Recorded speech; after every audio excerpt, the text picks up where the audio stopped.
Hey guys, MacGuffinSC back with another round of the Intel Extreme Masters Grand Finals between mTwDimaga and SlayerSMMA. Of course, Dimaga did take that first game, putting him into that 1-0 lead. It is now up to MMA to see if he can even that score. They are playing on Shakura's Temple. They have both spawned on the south side. Of course, as I said last game, SlayerSMMA, very similar plays to Boxer, although he just executes it so much better. His mechanics are just a lot higher. Of course, he is a bit of a younger player and has a lot more time to practice when he's not managing a team. So we see Dimaga's first Overlord is coming out, and MMA beginning his wall off, so it looks like he'll be playing standard this game. Not going for that crazy early expansion or some sort of CC first, which is fairly unlikely, but you see it from time to time. Dimaga is up to 12 drones, and he is sending out his first drone, which is probably the scout, unless he's going for a really early pull, which seems unlikely considering he's not saved his minerals up yet. Where is MMA's worker going? It looks like, oh, he's starting one of those. Now, this is the play that I was mentioning. You see a lot of this from Boxer, and the reason for doing this is it sort of makes the Zerg player think twice about where the Terran is and what he's doing. When the Zerg drone gets up the base, he'll see a ramp, a supply depot, but no barracks, and he'll be wondering, is he cheesing me? Has he got the barracks somewhere around here? Is it proxy 2x and behind these shrubs? You never quite know unless you make sure to scout every location in the base, and then all through the natural. And you'd often see Boxer putting it down here as well, just sort of out of range of the watchtower, and then he just lifts it back and puts it back into his wall. You do lose some barracks time mining, but it does make that Zerg player twice. And I mean, I've encountered this in the ladder before, and it did make me build those extra Zerglings when I wanted to be building drones. So sometimes it does put you into that early lead. And let's see, has Dimaga, he has not seen the barracks yet in the natural, and the drone is now confused, and he's like, what am I gonna, I've got to find that barracks, I've got to make sure he's not cheesing me. He is continuing to make drones now, his spawning pool isn't yet finished, and he does see the barracks, so he knows it's just a natural barracks. So he's on to this sly moves by MMA. Looks like MMA is going for that same build, the no gas 1 barracks expand, although he's building his command center as natural and he is just walling off now, so interesting, a bit bold. Usually you see the command center starting up here and then floated down. It gives you that extra safety just from being able to hide behind that wall if you so need it. The expansion is just about up now for Dimaga. He has saturated his gas and he is getting his spawning pool, so we'll be seeing a couple of queens coming out momentarily. And that SCV does steal a few minerals. Tries to get away, and this is where we're going to see what SlayerSMMA is doing. He is getting that 2 gas, so it's basically the exact same build as used last game. It did not work from last game, as we remember. He got taken out by all those banelings, but he did go for that sneaky third. The first Marine went to scout, but decided it wasn't worth it to get the war story, if it's going to cost him his life, and so does the SCV. Got that 1 drone keeping the watchtower at the moment, although he might be momentarily killed by the Marine. Yep, Marine goes back in, chases up that drone, and the drone does escape, but the watchtower is now secured by the Terran. So of course, last game I was mentioning, the very European Zerg style that Dimaga and Stefano use quite a lot is the heavy lings and heavy upgrades. And it's interesting to see that they use that, because usually you see a lot of American Zergs getting the Roach Horn to defend the Hellion pushes, which is very common with the Hellion expansion build. Is now getting his factory and the reactor, so it looks like he will be doing the Hellion expansion, and I'm curious to see how Dimaga is going to hold this. He did hold it last game with just lings, getting some nice surrounds. So that 1 ling is going to escape from 3 Marines, so very lucky ling. Melicbolic boost is not yet finished, although we see these 2 Marines are looping around. Are they going to intercept them? Trying to cut him off at the pass. He does go in, goes for a few shots on that SCV, and it looks like he's just going to get away. And he gets away at 1 HP, so the ling that lived, he's got some more stories to tell himself, unlike that Marine that abandoned the Zerg attack at the very beginning of the game. We do see just a few more supply depots, and the third command center really coming up for MMA, and this is something you see a lot from Slayers players, Slayers Terrans as well. They usually get that 3rd command center in base, and they usually just use it to finish saturating, and also using extra mules or scans. And they usually don't expand with it just yet.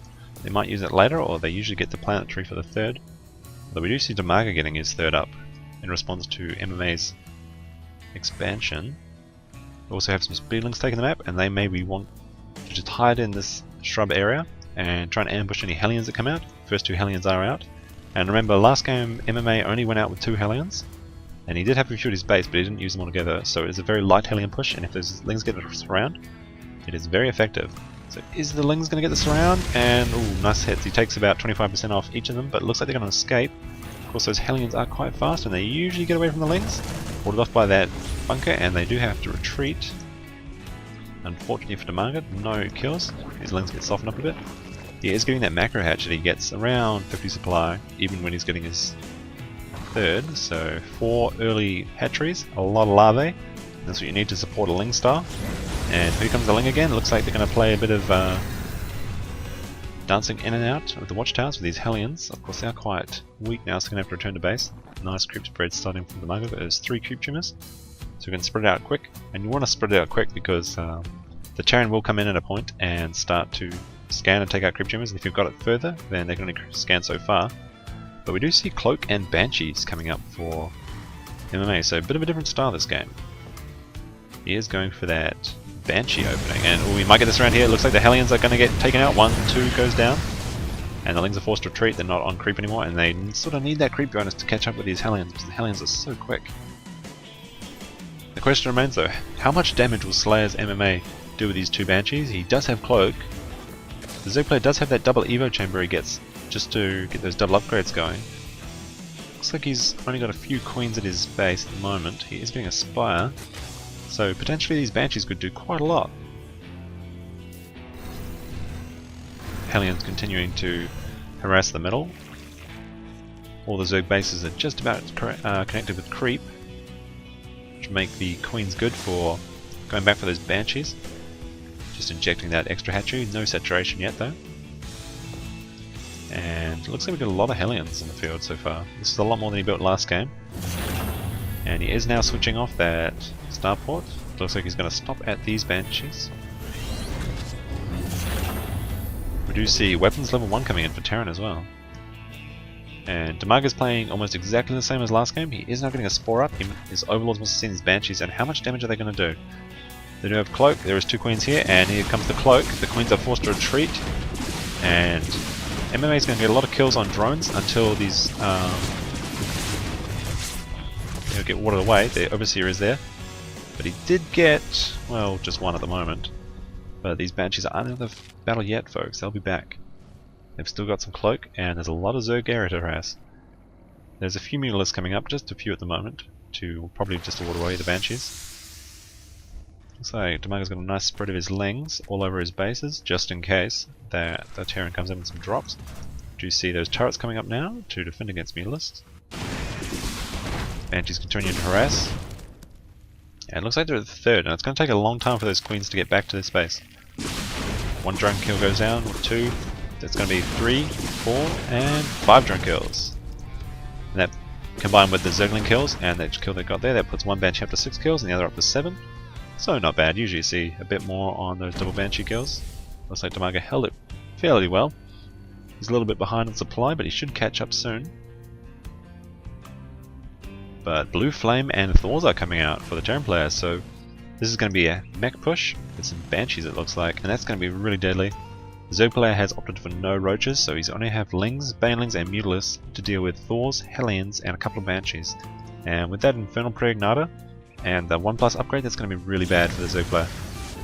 Dimaga might see the Blue Flame upgrade here, and that might give him a tell that the MMA is going for that heavy Hellion build. But it's going to be really hard to deal with, and without a ton of Spine Crawlers, I really don't see this working. It looks like we've got some Changelings just loitering, not going anywhere near. And Changelings actually have one of the coolest portrait animations, but you never see it because they almost instantly transform into their Changeling mode. So we do see a lot of Lings and +2 armor and calibrates coming up for the Zerg player, and that's a lot of Hellions. And we do have 4 Thors, some SCVs, 2 Banshees, and all these Hellions moving in, and this is going to be so hard for the Zerg player to deal with just Lings. His only ideal win in this situation would be to destroy all these Hellions with some Banelings and then be able to surround the Thors, which are not very good versus Zerglings. But that seems unlikely with this level of control. Of course he doesn't have, and here he goes in, and those Hellions roasting up so many Zerglings, those Banelings are trying to go in, but they're getting funneled into the Thors, and it looks like about half the Hellions survive, and that's with those 4 Thors. There is no chance of those Mutalisks going into kill. And he did skimp on Mutalisk, and that's the only thing that can really deal with damage to this group. He does have some auto repair SCVs following the group, and he is trying to mark them back. And this is such an obnoxious push, it's going to be almost impossible for the Zerg to hold without a ton of Mutalisks or Roaches. And now he is getting to push the 3rd. Reinforcement Zerglings do come in, but those Hellions are going to take them out so quickly. One Hellion is a commander with up to 23 kills. Thor's going in, the Hell's just getting... The HP was going up, down for a bit, and now it's going up, and those 2 additional Thors joining the field. Dimaga's going to have to leave the game, GG, and that evens up the series for these 2 players, folks, so let's see what the next game has for them.